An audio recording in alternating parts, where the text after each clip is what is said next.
প্রস্রাবের জ্বালা। এই সমস্যাটি অনেক মানুষের ভিতরে আছে, তবে পুরুষের তুলনায় মহিলাদের ভিতরে এই সমস্যাটা একটু বেশি আছে। এই প্রস্রাবের জ্বালা হওয়ার পিছনে প্রথমত কারণ হলো পানি কম খাওয়া। যদি আপনারা নিয়মিত পানি খান, এই সমস্যাটি অনেকেরই পানিতেই সমাধান করে দেবে। আর যে পানি বেশি খাওয়ার পরেও সমস্যা থাকে, তাহলে আপনাকে বুঝতে হবে যে আপনার প্রোস্টেটের সমস্যা বা কিডনির সমস্যা। যে কোনো সমস্যার কারণে আপনার এই সমস্যাগুলি হইতেছে, আপনি অভিজ্ঞ ডাক্তারের সাথে যোগাযোগ করেন। অভিজ্ঞ ডাক্তারের সাথে যোগাযোগ করলে আপনারা অল্পতেই ভালো হয়ে যাবেন।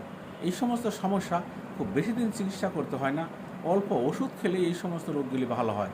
কিন্তু আমি একটা অনুরোধ করব সবাইকে, যে এই সমস্ত সমস্যা হলেই আপনারা অ্যান্টিবায়োটিক ওষুধ খাবেন না। অ্যান্টিবায়োটিক ওষুধ খেলে আপনারা সাময়িক আরাম পাবেন, কিন্তু পরবর্তীতে এই সমস্যা কিছুদিন পরে আবার দেখা দেবে। অ্যান্টিবায়োটিকের অ্যাকশন যখন শেষ হবে, এই রোগটি পুনরায় আবার দেখা দেয়। কাজে আপনার অ্যান্টিবায়োটিক ওষুধ না খেয়ে বিশেষজ্ঞ হোমিও ডাক্তাররা যোগাযোগ করেন। হোমিও ডাক্তারের সাথে যোগাযোগ করলে আপনারা দেখবেন এই সমস্ত কঠিন সমস্যাগুলি অল্প পয়সা এবং অল্প দিনের ভিতরেই আপনারা পূর্ণাঙ্গ সুস্থতা ফিরে পাবেন ইনশাআল্লাহ।